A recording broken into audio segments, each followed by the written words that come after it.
By now, we all know about the Dodge Challenger Hellcat Redeyes, and if you've been a fan of Dodge for a few years now, the chances are you even know about the Dodge Challenger SuperStock, which was released in 2020, but if not, no worries, as today we will be taking a look at each trim to see what makes them unique, but most importantly, we will try to figure out which one of the two trims is the best bang for your buck. So without further ado, let's go ahead and get right into this video. In 2019, Dodge announced the release of the Dodge Challenger Hellcat Redeyes after major success of the Dodge Hellcats and the limited edition Dodge Demon the previous year in 2018. With the Redeyes now using the same 2018 Dodge Demon's engine, now detuned to produce 797 horsepower and 707 pound-feet of torque, allowing this beast to do the 0 to 60 mile per hour in just 3.4 seconds and a quarter mile in 10.9 seconds, which is definitely not bad for a rear-wheel drive American car that weighs almost 4,400 pounds. And I have to say, the fans absolutely loved this car and just couldn't get enough of it, so Dodge decided to capitalize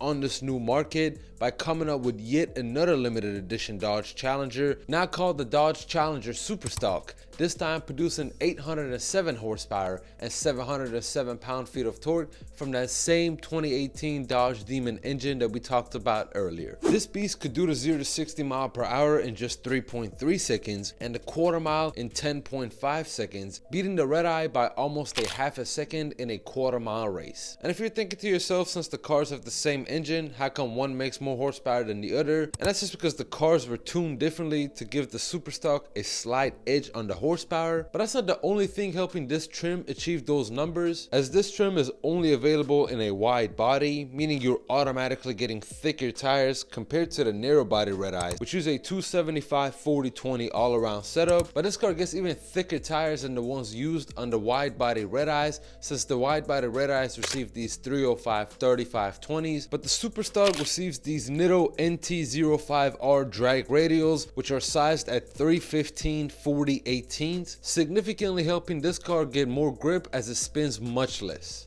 The Challenger SuperStock is a limited edition vehicle, like we discussed earlier, with only 1,618 ever made through the 4 years this car was in production, making it even more rare than both the Dodge Demon and the Dodge Demon 170. With that, of course, you do receive some limited edition stitching on the interior of the vehicle, like the SuperStock stitching near the dashboard itself, which tells you what number out of those 1,618 your car is. Besides that, the interior of both vehicles are essentially identical, with both cars having a performance pages that allows you to choose the modes you like your car to be in, with options such as the supercharged chiller, line lock, and even a torque reverse system, giving you all the tools you need for a much funner and engaged driving experience. The exterior of the vehicles essentially look the same, with both trims receiving these double functional hood scoops reminiscent of the late 1960s and the early 1970s Dodge models. Both trims also share the Redeye logos all throughout the car,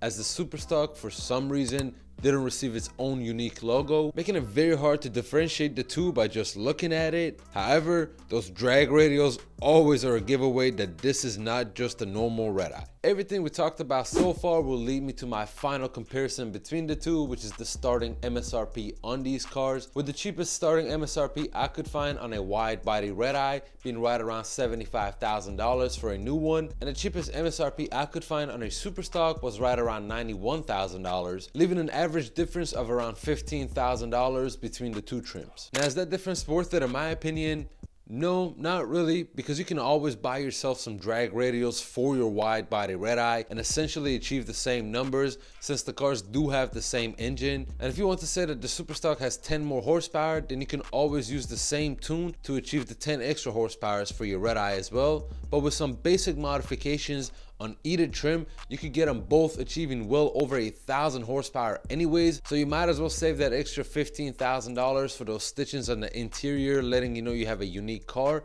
and just spend it on modifications for your wide body Redeye. If you enjoyed this video, be sure to give it a like and subscribe for more content like this, and also let me know which one of these two trims you would rather have.